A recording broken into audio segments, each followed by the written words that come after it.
Speaker, I present the budget for 25-26. This budget continues our government's efforts to A. Accelerate growth, B. Secure inclusive development, C. Invigorate private sector investments, D. Uplift household sentiments, and E. Enhance spending power of India's rising middle class. Together, we embark on a journey to unlock our nation's tremendous potential for greater prosperity and global positioning under the leadership of Honorable Prime Minister Shri Narendra Modi. As we complete the first quarter of the 21st century, continuing geopolitical headwinds suggest lower global economic growth over the medium term. However, our aspiration for a Vikasit Bharat inspires us, and the transformative work we have done during our government's first 2 terms guides us to march forward resolutely. Our economy is the fastest growing among all major economies. Our development track record for the past 10 years and structural reforms have drawn global attention. Confidence in India's capability and potential has only grown in this period. We see the next 5 years as a unique opportunity to realize Sabka Vikas, stimulating balanced growth of all regions. The great Telugu poet and playwright Gurujada Apparao had said, "Deshamante matti kadoy, deshamante manushuloy," meaning a country is not just its soil, a country is its people. In line with this, for us, Vikasit Bharat encompasses zero poverty, 100% quality good school education, access to high quality, affordable and comprehensive health care, 100% skilled labor with meaningful employment, 70% women in economic activities, and farmers making our country the food basket of the world. In this budget, the proposed development measures span 10 broad areas, focusing on Garib, youth, Annadata, and Nari, spurring agricultural growth and productivity, building rural prosperity and resilience, taking everyone together on an inclusive growth path, boosting manufacturing and furthering Make in India, supporting MSMEs, enabling employment-led development, investing in people, economy, and innovation, securing energy supplies, promoting exports, and nurturing innovation. For this journey of development, our 4 powerful engines are agriculture, MSME, investments, and exports. The fuel, our reforms, our guiding spirit, inclusivity, and the destination, Vikasit Bharat. This budget aims to initiate transformative reforms across 6 domains. During the first 5 years, these will augment our growth potential and global competitiveness. The domains are taxation, power sector, urban development, mining, financial sector, and regulatory reforms. Agriculture as the first engine. Now I move to specific proposals, beginning with agriculture as the first engine.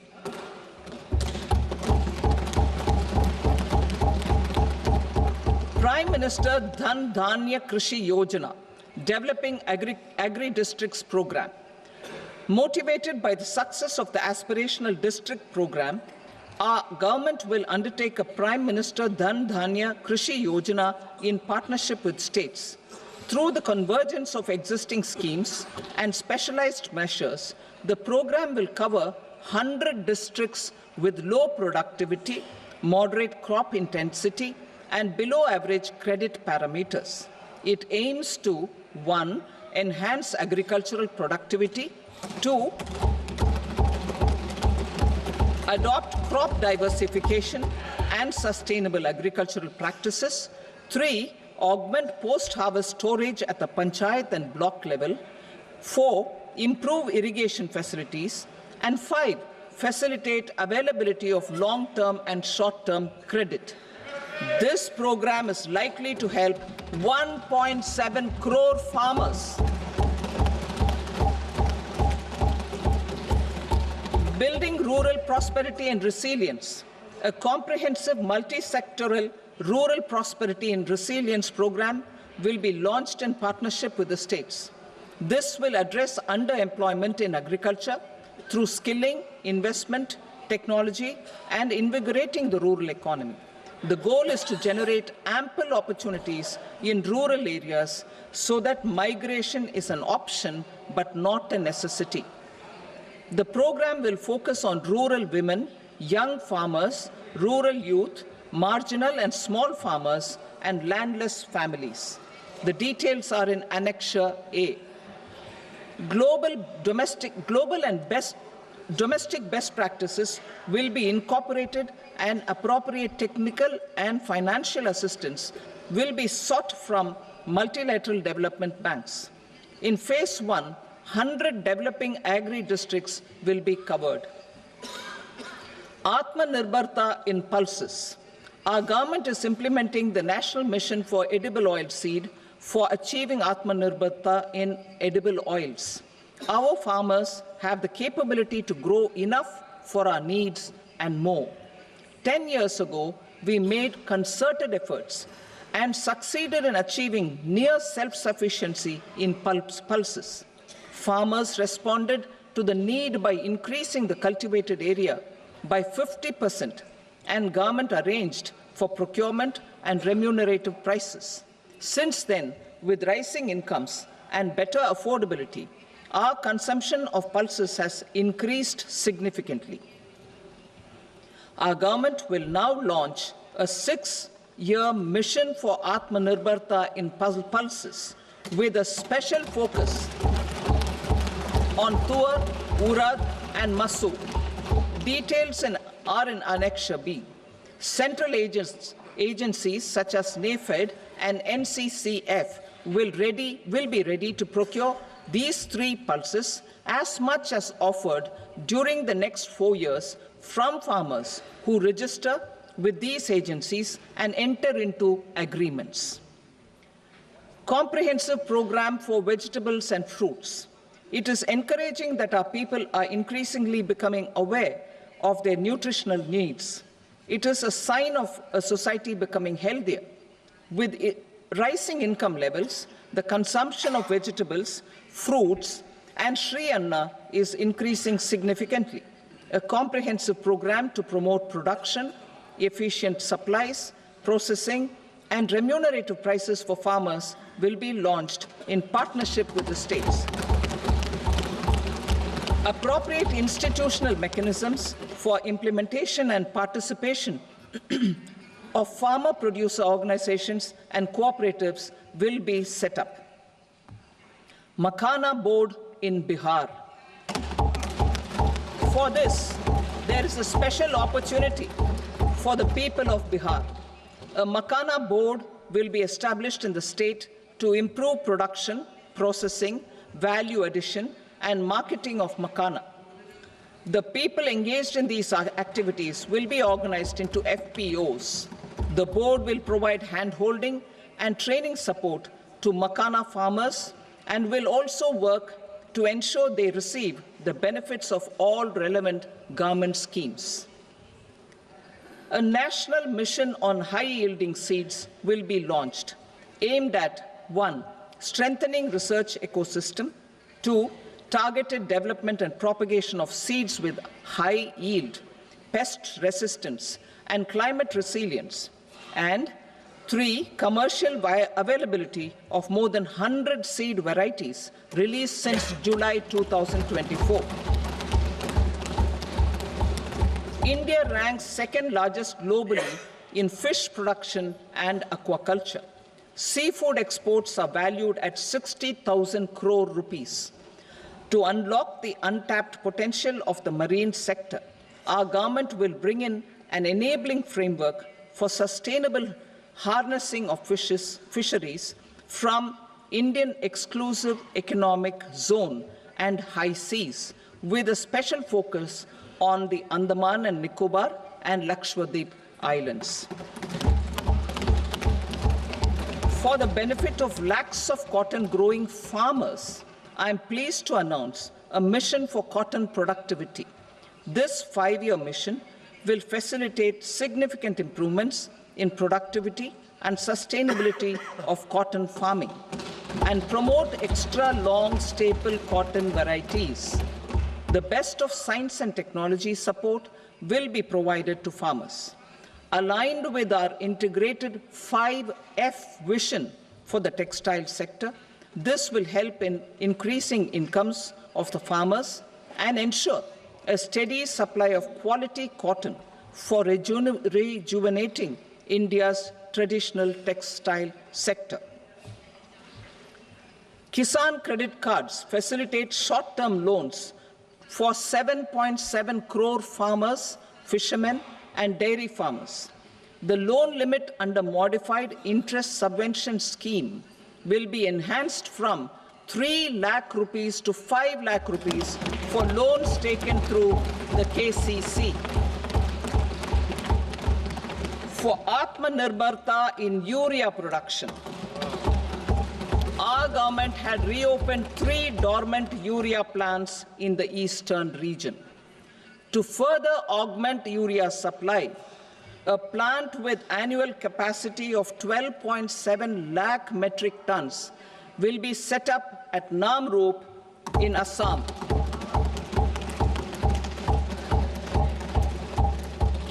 India Post, with 1.5 lakh rural post offices, complemented by the India Post Payment Bank and a vast network of 2.4 lakh Dak Sevaks, will be repositioned to act as a catalyst for the rural economy. Details are at Annexure C. India Post will also be transformed as a large public logistics organization. This will meet the rising needs of Vishwakarmas, new entrepreneurs, women, self-help groups, MSMEs, and the large business organizations. Our government will provide support to NCDC for its lending operations for the cooperative sector. MSMEs as the second engine. Now I move to MSMEs as the second engine, which encompasses manufacturing and services with a focus on MSMEs numbering 5.7 crores. Currently, over 1 crore registered MSMEs, employing 7.5 crore people and generating 36% of our manufacturing, have come together to position India as a global manufacturing hub. With their quality products, these MSMEs are responsible for 45% of our exports. To help them achieve higher efficiencies of scale, technological upgradation, and better access to capital, the investment and turnover limits for classification of all MSMEs will be enhanced to 2.5 and 2 times respectively. This will give them the confidence to grow and generate employment for our youth. The details are given in Annexure D. To improve access to credit, the credit guarantee cover will be enhanced. First, for micro and small enterprises from 5 crore to 10 crore rupees, leading to additional credit of 1.5 lakh crores in the next 5 years. Second, for startups from 10 crore rupees to 20 crore rupees, with the guarantee fee being moderated to 1% for loans in 27 focus sectors which are important for Atmanirbhar Bharat. And for well-run exporter MSMEs, for term loans up to 20 crore rupees.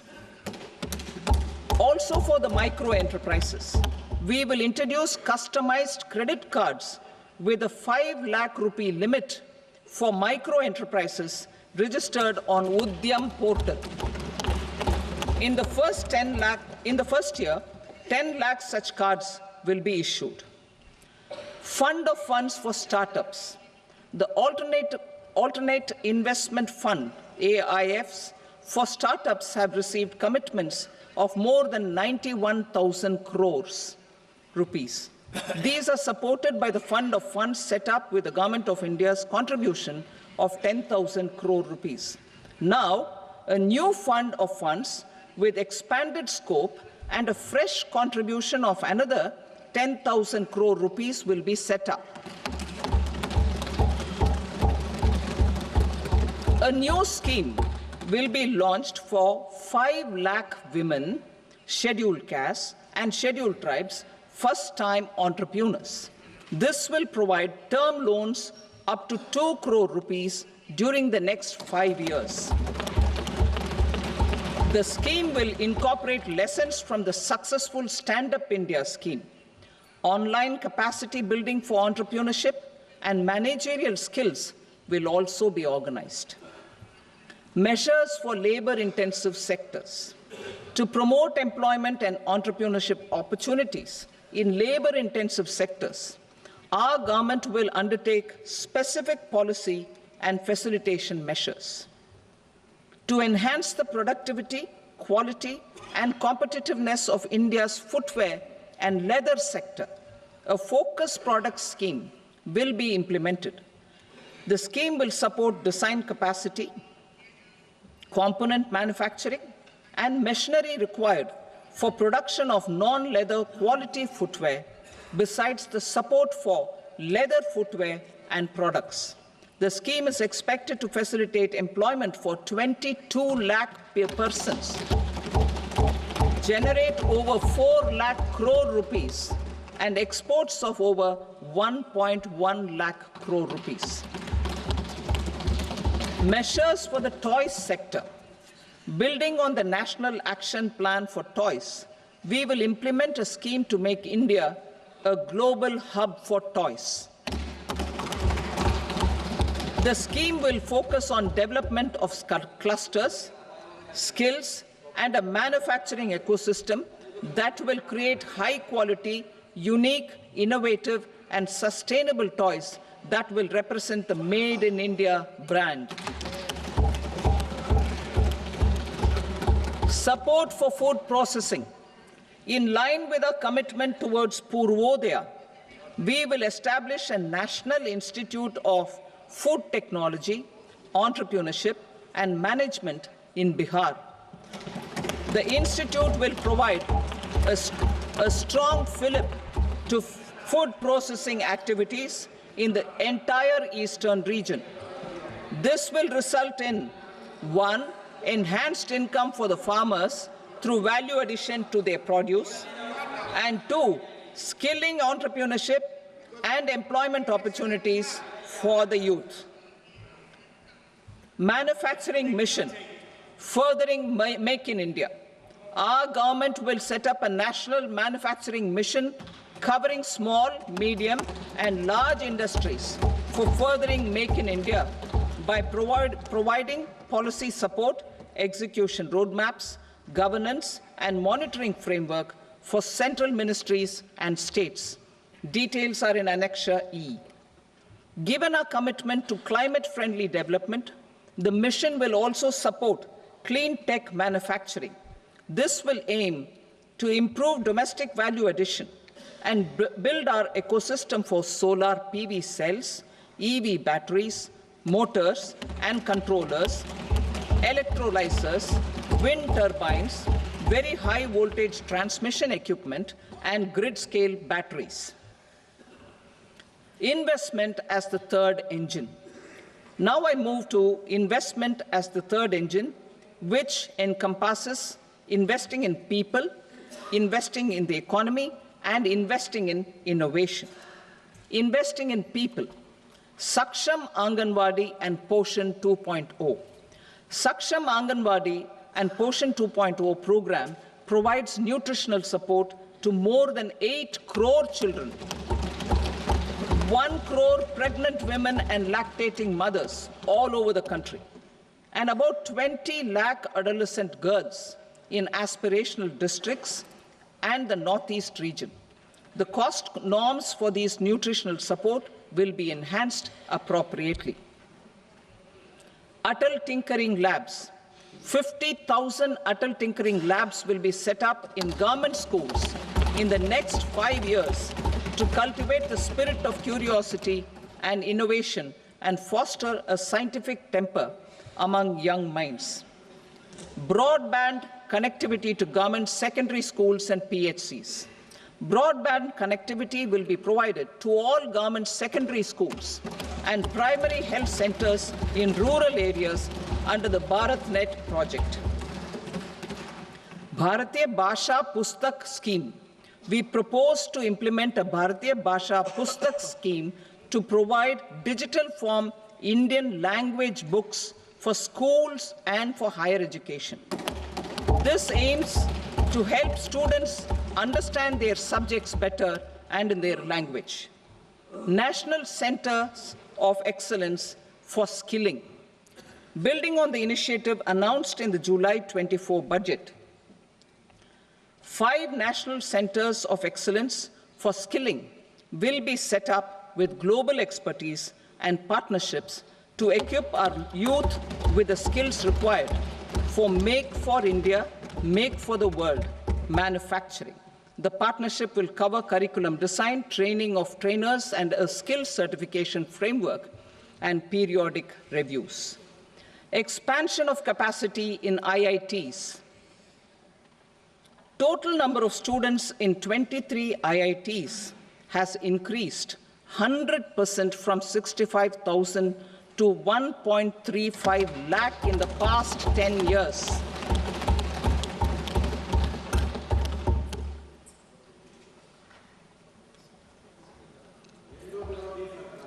Additional infrastructure will be created in the 5 IITs started after 2014 to facilitate education for 6,500 more students. Hostel and other infrastructure capacity at IIT Patna will also be expanded.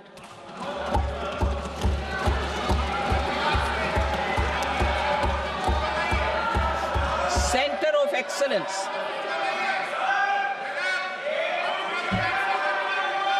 Center of Excellence in AI for Education. I had announced 3 centers of excellence in artificial intelligence for agriculture, health, and sustainable cities in 2023. Now a center of excellence in artificial intelligence for education will be set up with a total outlay of 500 crores. Expansion of medical education. Our government has added almost 1.1 lakh undergraduate and postgraduate medical education seats in 10 years, an increase of 130%. In the next year, 10,000 additional seats will be added in medical colleges and hospitals towards the goal of adding 75,000 seats in the next 5 years. Daycare cancer centers in all district hospitals. Our government will facilitate setting up of daycare cancer centers in all district hospitals in the next 3 years. 200 centers will be established in 25-26 itself. Strengthening urban livelihoods. Our government has been giving priority to assisting urban poor and vulnerable groups. A scheme for socio-economic upliftment of urban workers will be implemented to help them improve their incomes, have sustainable livelihoods, and a better quality of life. PM Swanidhi scheme has benefited more than 68 lakh street vendors, giving them respite from high-interest informal sector loans. Building on this success, the scheme will be revamped with enhanced loans from banks, UPI-linked credit cards with 30,000 rupees limit, and capacity building support.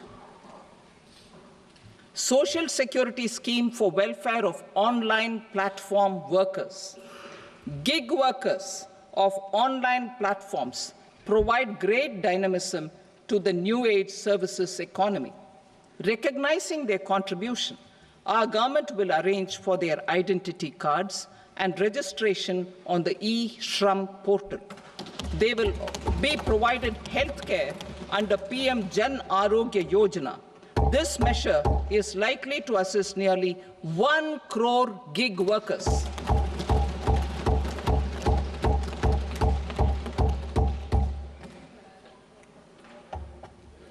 Investing in the economy, public-private partnership in infrastructure. Each infrastructure-related ministry will come up with a 3-year pipeline of projects that can be implemented in PPP mode. States will also be encouraged to do so and can seek support from the India Infrastructure Project Development Fund, which is a scheme to prepare PPP proposals. Support to states for infrastructure. An outlay of 1.5 lakh crore is proposed for the 50-year interest-free loans to states for capital expenditure and incentives for reforms. Building on the success of the first asset monetization plan announced in 2021, the second plan for 2025 to 30 will be launched to plow back capital of 10 lakh crore in new projects. Regulatory and fiscal measures will be fine-tuned to support the plan. Jal Jeevan Mission. Since 2019, 15 crore households representing 80% of India's rural population have been provided access to portable tap water connections. To achieve 100% coverage, I am pleased to announce the extension of this mission until 2028 with an enhanced total outlay. The mission's focus will be on the quality of infrastructure and O&M of rural piped water supply schemes through Jan Bhagidari. A separate MOU or separate MOUs will be signed with the states and union territories to ensure sustainability and citizen-centric water services delivery. Urban sector reforms.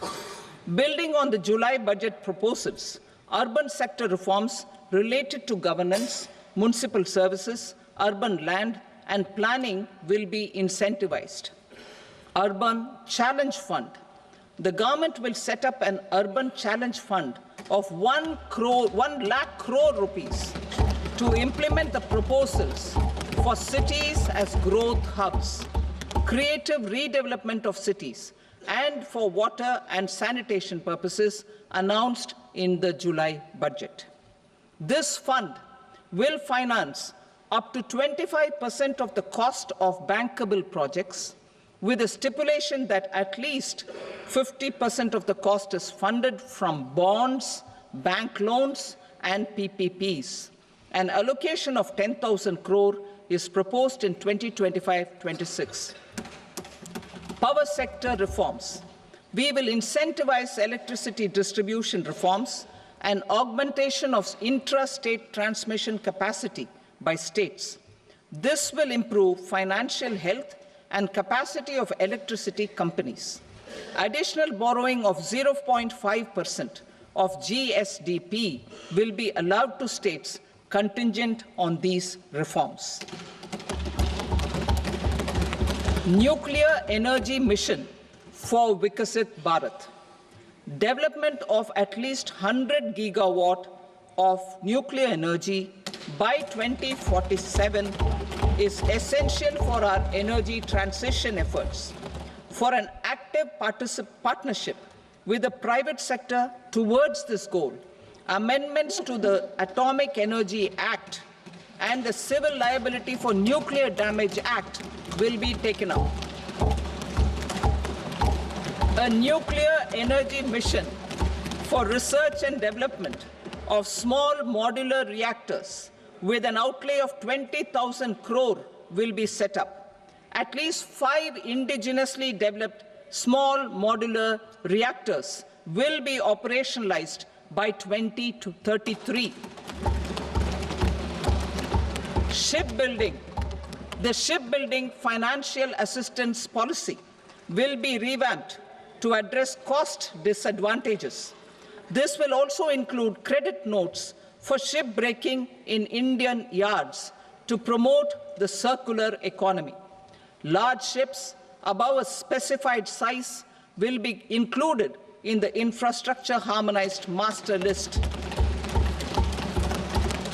Shipbuilding clusters will be facilitated to increase the range, categories, and capacity of ships.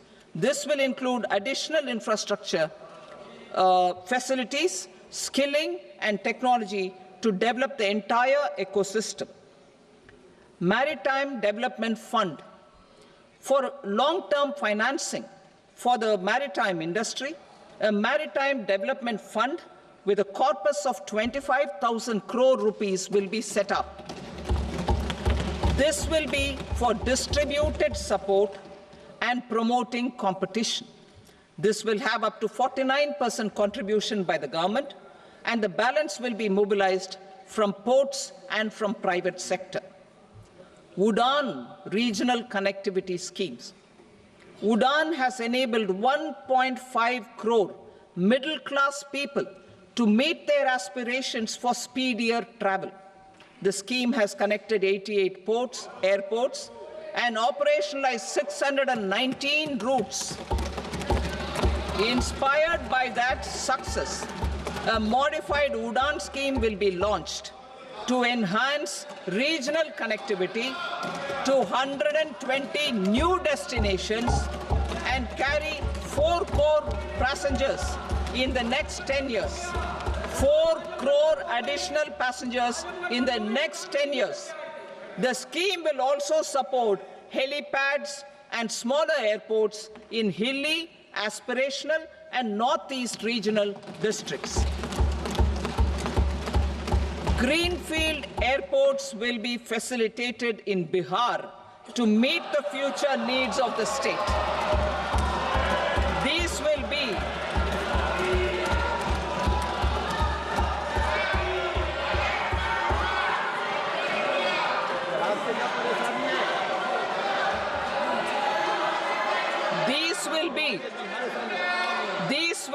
in addition to the expansion of the capacity of Patna Airport and a brownfield airport in Beta.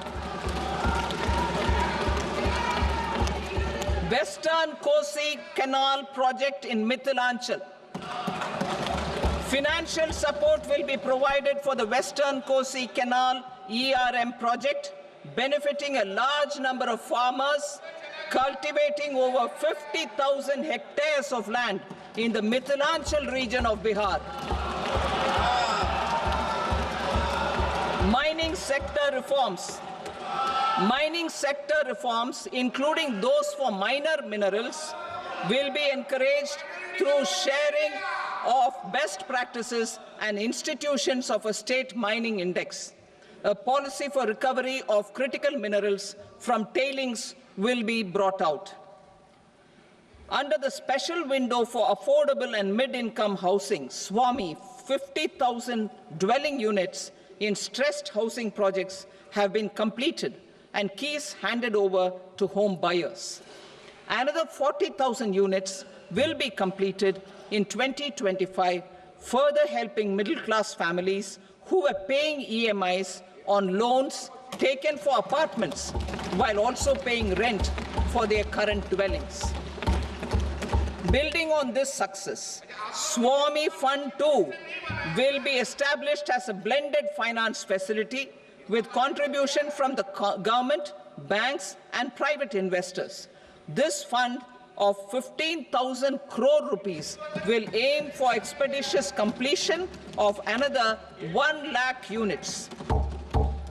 PM Gati Shakti data for private sector. For furthering PPPs and assisting the private sector in project planning, access to relevant data and maps from the PM Gati Shakti portal will be provided. Tourism for employment-led growth. Top 50 tourist destination sites in the country will be developed in partnership with states through a challenge mode. Land for building key infrastructure will have to be provided by the states. Hotels in these destinations will be included in the infrastructure harmonized list. The following measures will be taken for facilitating employment-led growth: organizing intensive skill development programs for our youth, including in institutes of hospitality management, providing mudra loans for homestays, improving ease of travel and connectivity to tourist destinations, providing performance-linked incentives to states for effective destination management, including tourist amenities, cleanliness, and marketing efforts, and introducing streamlined e-visa facilities along with visa fee waivers for certain tourist groups. Continuing with the emphasis on places of spiritual and religious significance, in the July budget, there will be a special focus on destinations related to the life and times of Lord Buddha.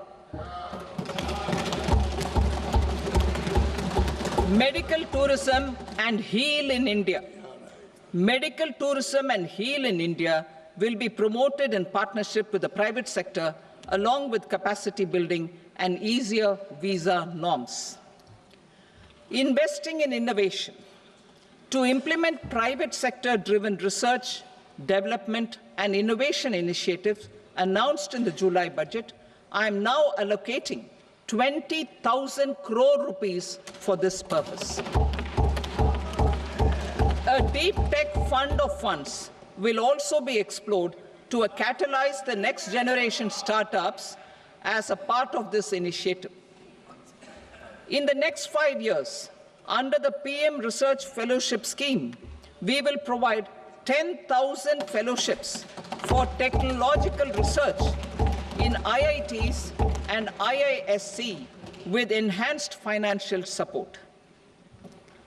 The second gene bank with 10 lakh germplasm lines will be set up for future food and nutritional security. This will provide conservation support to both public and private sectors for genetic resources. We will start a national geospatial mission to develop foundational geospatial infrastructure and data. Using PM Gati Shakti, this mission will facilitate modernization of land records, urban planning, and design of infrastructure projects. A Gyan Bharatam mission for survey, documentation, and conservation of our manuscript heritage with academic institutions, museums, libraries, and private collectors will be undertaken to cover more than 1 crore manuscripts. We will set up a national digital repository of Indian knowledge systems for knowledge sharing. Now I move to exports as the fourth engine. We will set up an export promotion mission with sectoral and ministerial targets driven jointly by the Ministries of Commerce, MSME, and Finance. It will facilitate easy access to export credit, cross-border factoring support, support to MSMEs to tackle non-tariff measures in overseas markets. A digital public infrastructure, Bharat Trade Net, for international trade will be set up as a unified platform for trade documentation and financing solutions. This will complement the Unified Logistics Interface platform. The BTN will be aligned with international practices. Support will be provided to develop domestic manufacturing capacities for our economy's integration with global supply chains. Sectors will be identified based on objective criteria. Facilitation groups with participation of senior officers and industry representatives will be formed for select products and supply chains. Through this, there are huge opportunities related to Industry 4.0, which needs high skills and talent. Our youth have both. Our government will support the domestic electronic equipment industry to leverage this opportunity for the benefit of our youth. A national framework will be formulated as guidance to states for promoting global capability centers in emerging Tier 2 cities. This will suggest measures for enhancing availability of talent and infrastructure, building bylaw reforms, and mechanisms for collaboration with industry. Our government will facilitate upgradation of infrastructure and warehousing for air cargo, including high-value perishable horticultural produce. Cargo screening and customs protocol will be streamlined and made user-friendly. Reforms as the fuel. Over the past 10 years, our government has implemented several reforms for convenience of taxpayers, such as faceless assessment, 2, taxpayer charter, 3, faster returns, 4, almost 99% returns being on self-assessment, and 5, Vivad Se Vishwas scheme.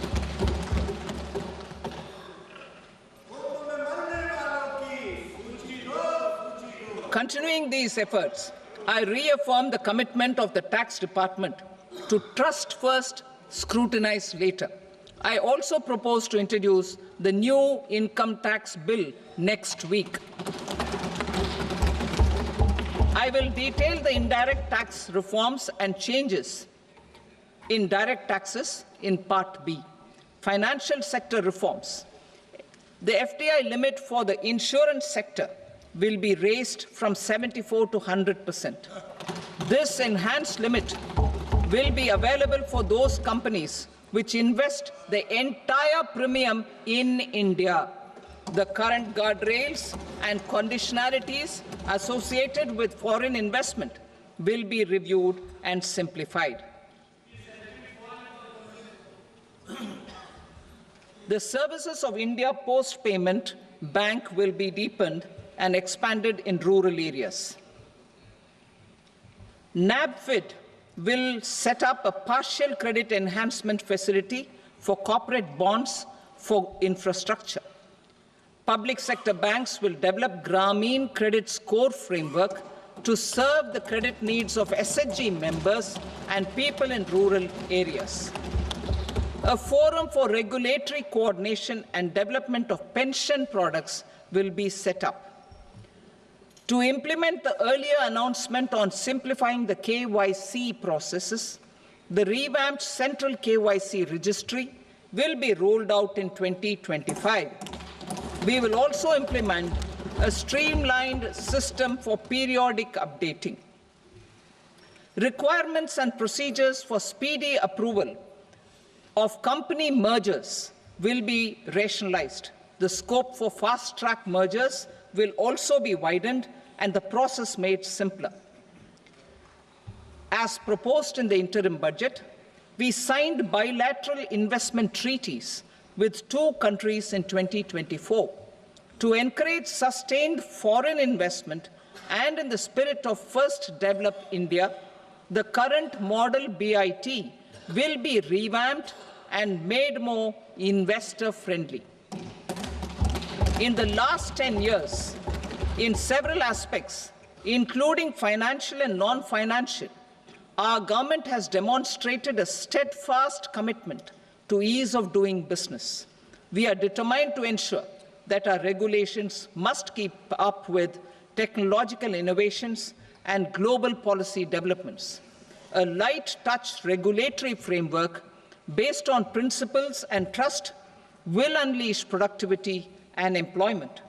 Through this framework, we will update regulations that were made under old laws. To develop this modern flexible, people-friendly, and trust-based regulatory framework appropriate for the 21st century, I propose 4 specific measures. A high-level committee for regulatory reforms will be set up for a review of all non-financial sector regulations, certifications, licenses, and permissions. The committee will be expected to make recommendations within a year. The objective is to strengthen trust-based economic governance and take transformational measures to enhance ease of doing business, especially in matters of inspection and compliances. States will be encouraged to join in this endeavour.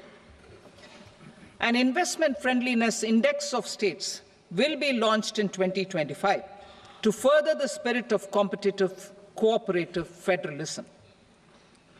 Under the Financial Stability and Development Council, a mechanism will be set up to evaluate impact of the current financial regulations and subsidiary instructions. It will also formulate a framework to enhance their responsiveness and development of the financial sector. In the Jan Vishwas Act 2023, more than 180 legal provisions were decriminalized. Our government will now bring up the Jan Vishwas Bill 2.0 to decriminalize more than 100 provisions in various laws. I now move to fiscal policy. In the July budget, I had committed to staying the course for fiscal consolidation. Our endeavour will be to keep the fiscal deficit each year such that central government debt remains on a declining path as a percentage of the GDP. The roadmap for the next 6 years has been detailed in the FRBM statement.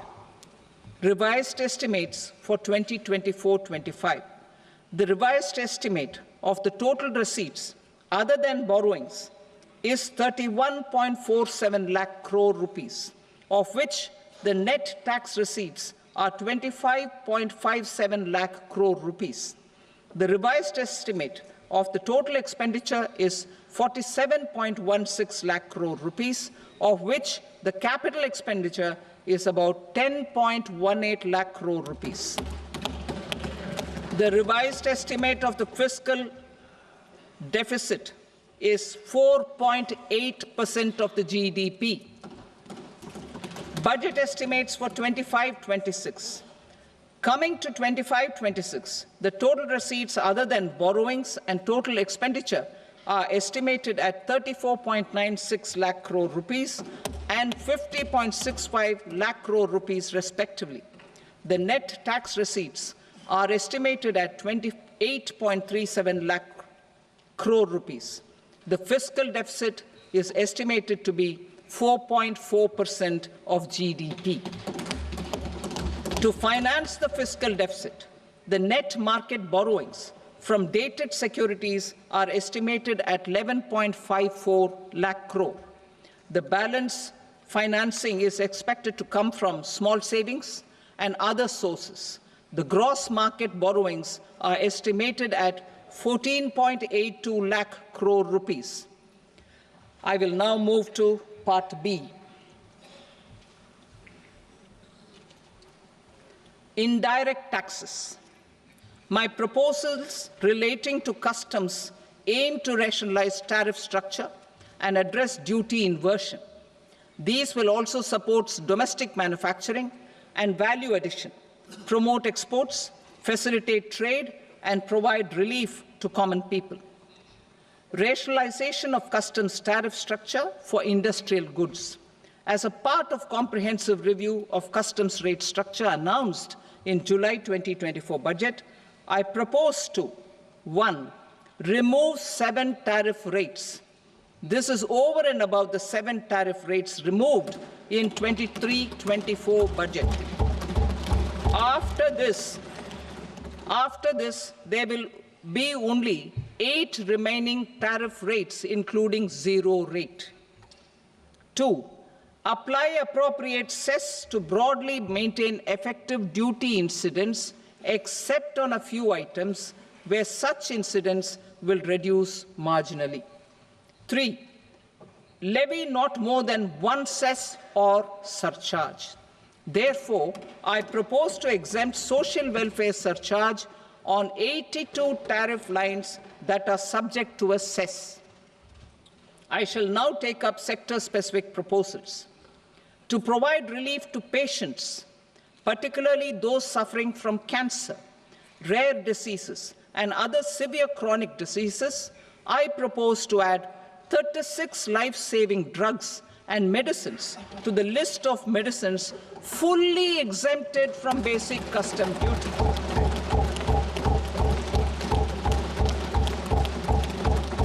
I also propose to add 6 life-saving medicines to the list attracting concessional custom duty of 5%.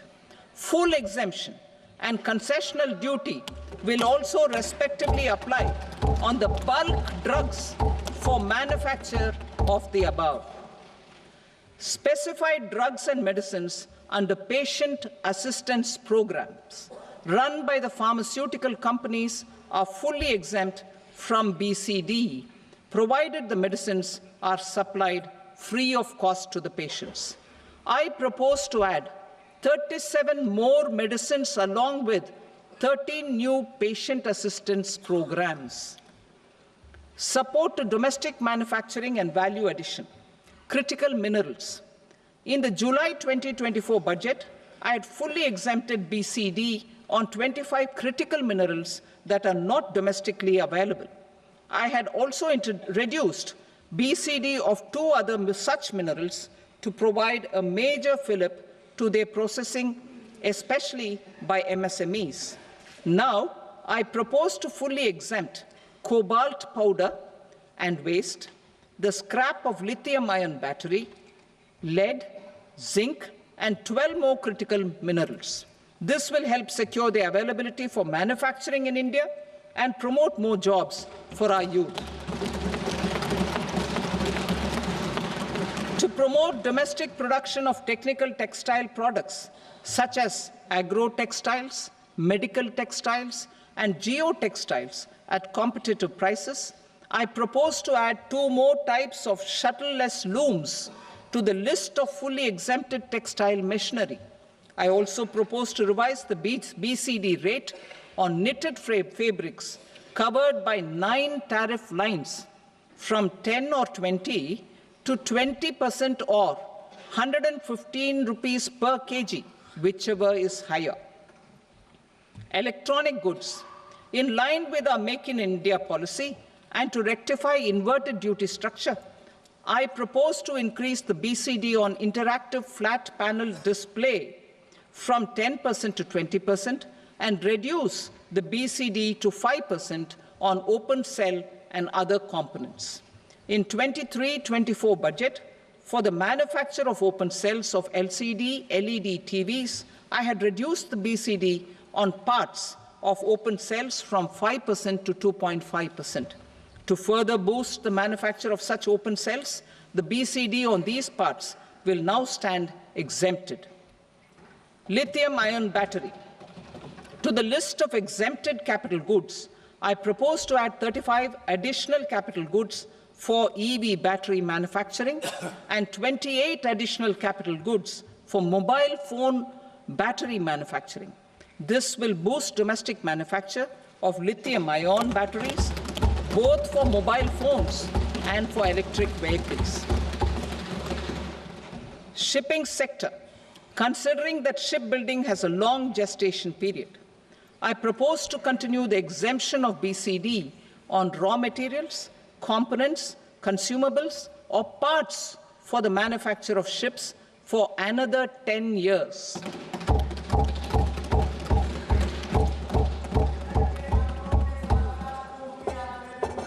I also propose the same dispensation for shipbreaking to make it more competitive. Telecommunication. To prevent classification disputes, I propose to reduce the BCD from 20% to 10% on carrier-grade Ethernet switches to make it at par with non-carrier-grade Ethernet switches. export promotion. To facilitate exports of handicrafts, I propose to extend the time period for export from 6 months to 1 year, further extendable by another 3 months if required. I also propose to add 9 items to the list of duty-free inputs. Leather sector. I propose to fully exempt BCD on wet blue leather to facilitate imports for domestic value addition and employment. I also propose to exempt crust leather from 20% export duty to facilitate exports by small tanners. Marine products. To enhance India's competitiveness in the global seafood market, I propose to reduce BCD from 30% to 5% on frozen fish paste, surimi, for manufacture and export of its analog products. I also propose to reduce BCD from 15% to 5% on fish hydrolysates for manufacture of fish and shrimp feed. In July 2024 budget, to promote development of domestic MROs for aircraft and ships, I had extended the time limit for export of foreign origin goods that were imported for repairs from 6 months to 1 year and further extendable by 1 year. I now propose to extend the same dispensation for railway goods. Time limit for provisional assessment. Presently, the Customs Act 1962 does not provide any time limit to finalize provisional assessments, leading to uncertainty and cost to trade. As a measure of promoting ease of doing business, I propose to fix a time limit of 2 years, extendable by a year, for finalizing the provisional assessment. I propose to introduce a new provision that will enable importers or exporters, after clearance of goods, to voluntarily declare material facts and pay duty with interest but without penalty. This will incentivize voluntary compliance. However, this will not apply in cases where department has already initiated audit or investigation proceedings. For industry to better plan their imports, I propose to extend the time limit for the end use of imported inputs in the relevant rules from 6 months to 1 year. This will provide operational flexibility in view of cost and uncertainty of supply. Further, such importers will now have to file only quarterly statements instead of a monthly statement.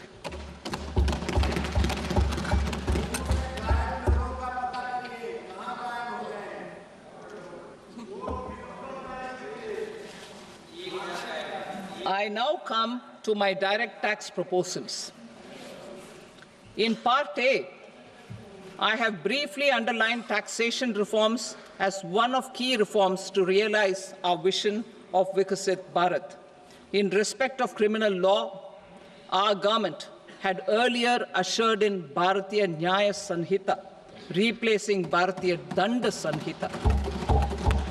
I am happy to inform this August House and the country that for new income tax bill will carry forward the same spirit of Nyaya in its drafting as well.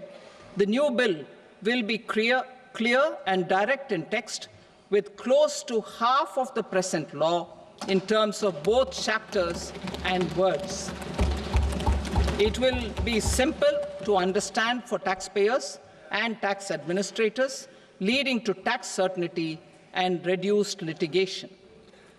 Reforms, however, are not a destination. They are means to achieve good governance for our people and economy. Providing good governance primarily involves being responsive. The Tirukural captures this in verse 542, which reads, "Vaanokki vaazhum ulagallam, mannavan kol nokki vaazhum kudi," meaning, just as the living beings live expecting rains, Citizens live expecting good governance. Our government is committed to keeping an ear to the ground and a finger on the pulse and responding while balancing our national building efforts.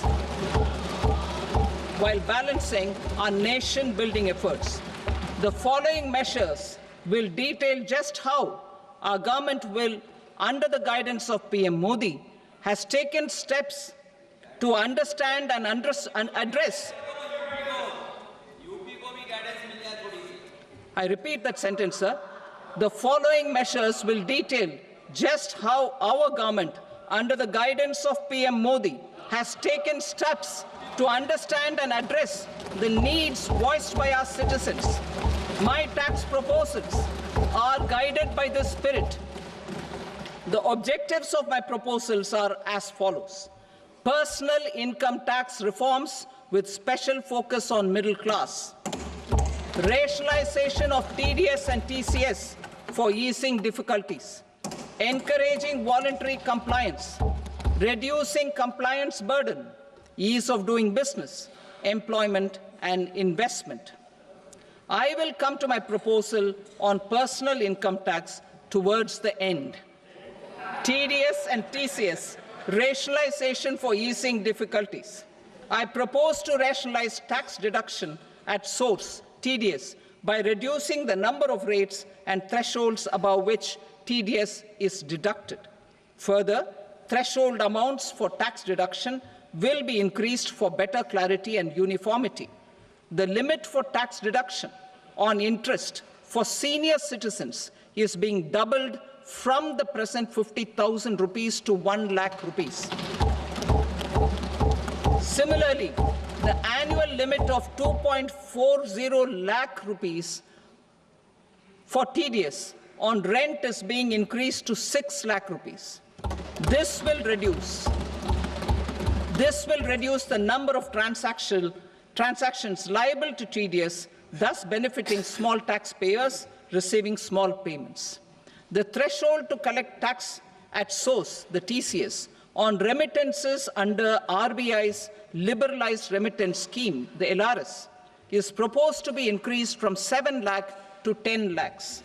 I also propose to remove TCS on remittances for education purposes, where such remittances is out of a loan taken from a specified financial institution.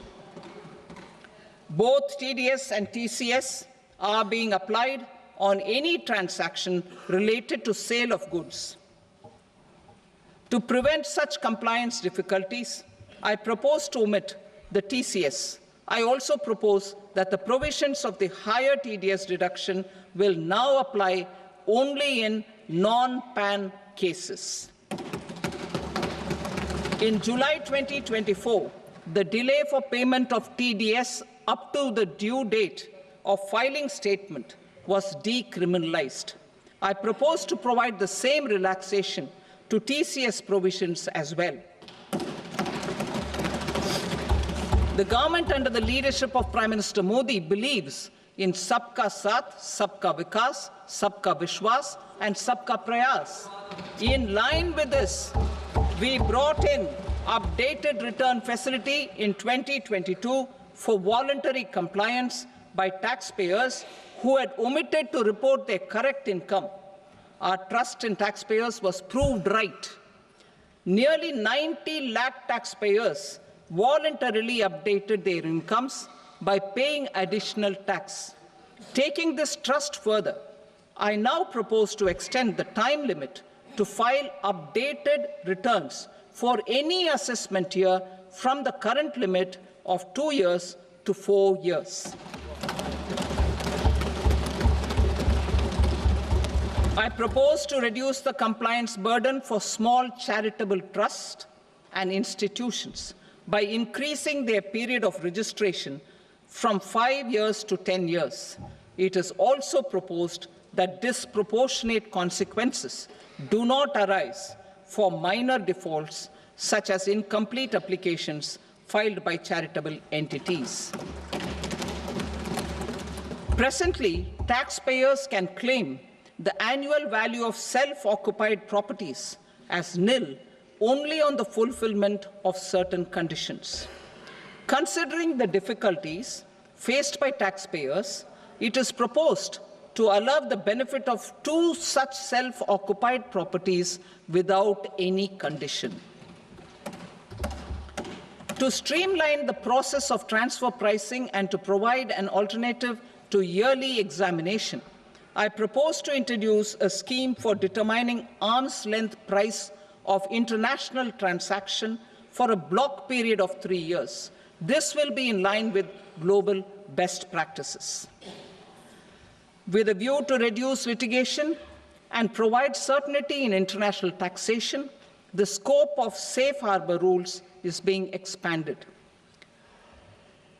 A number of senior and very senior citizens have very old national savings schemes accounts.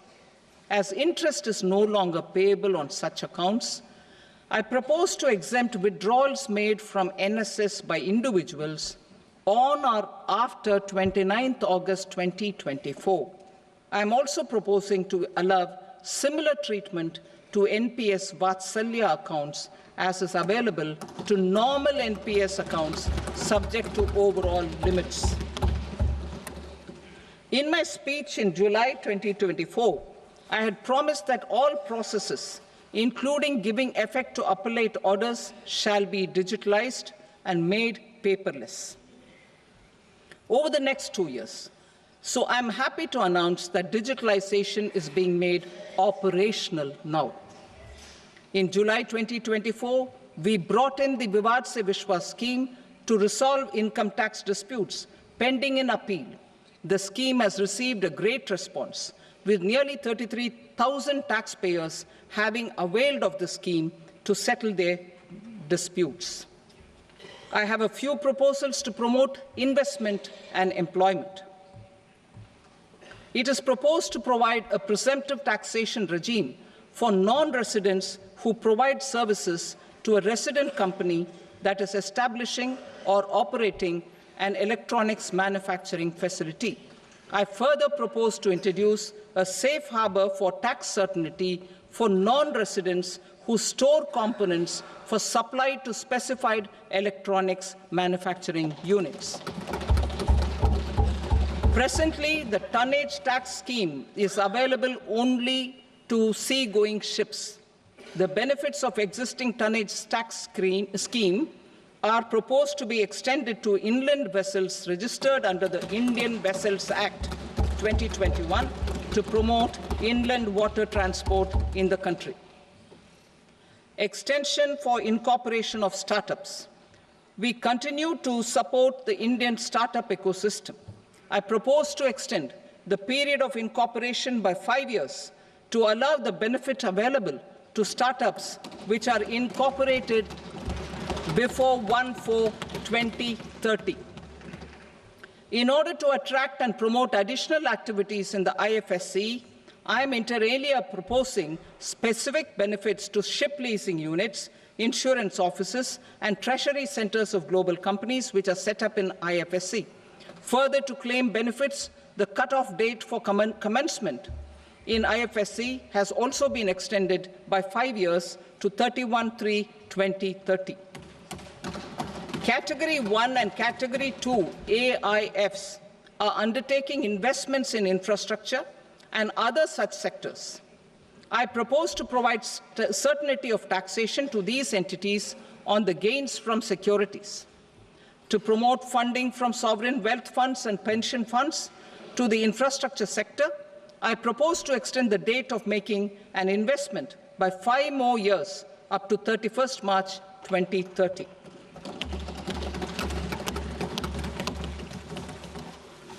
Personal income tax reforms with special focus on middle class. Democracy, demography, and demand are the key support pillars in our journey towards Vikasit Bharat.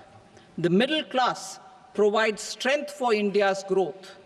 This government, under the leadership of Prime Minister Modi, has always believed in the admirable energy and ability of the middle class in nation building.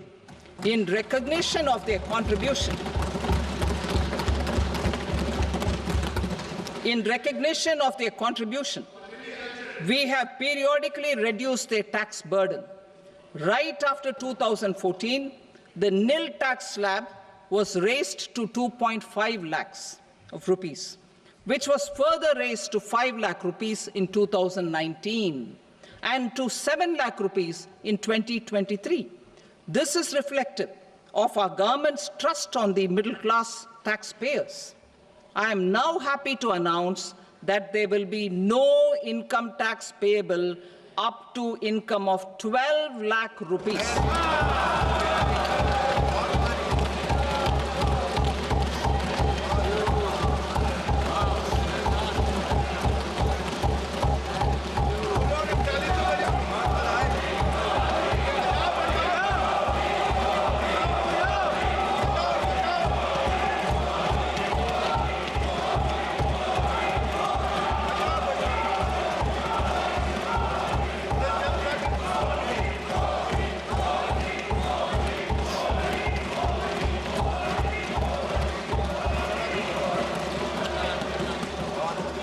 So, average income of 1 lakh per month, other than the special rate income such as capital gains, under the new regime.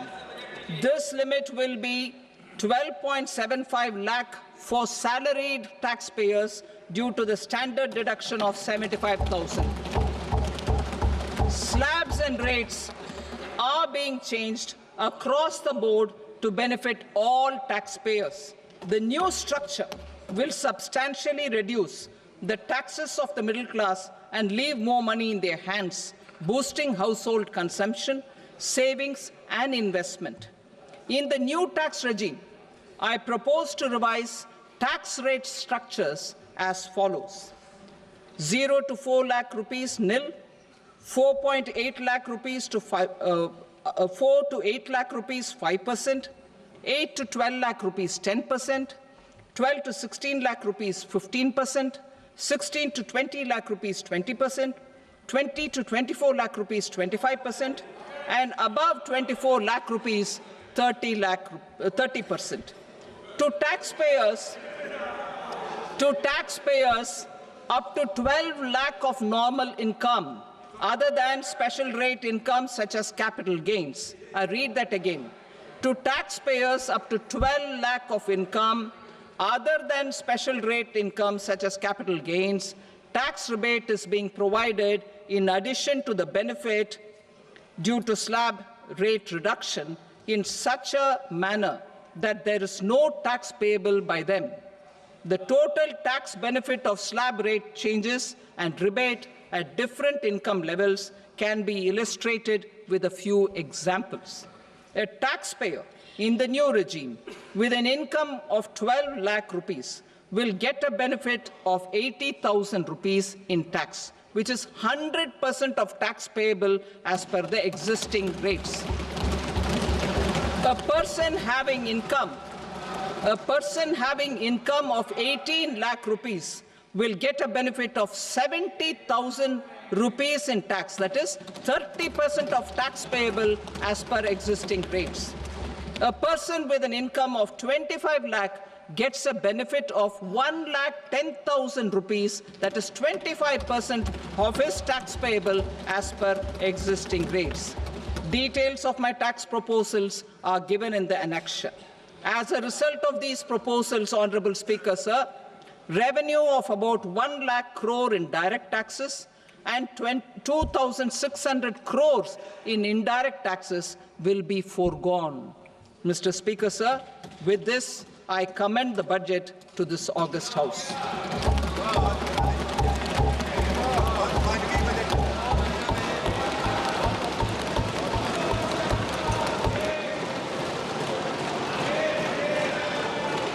Item number 2, Srimati Nirmala Sitharaman.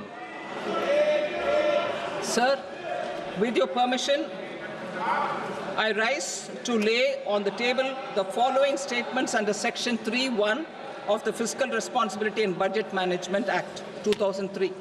Medium-term fiscal policy cum fiscal policy strategy statement and my macroeconomic framework statement. Item number 3, Srimati Nirmala Sitharaman. Sir, with your permission, I rise to move for leave to introduce the Finance Bill 2025.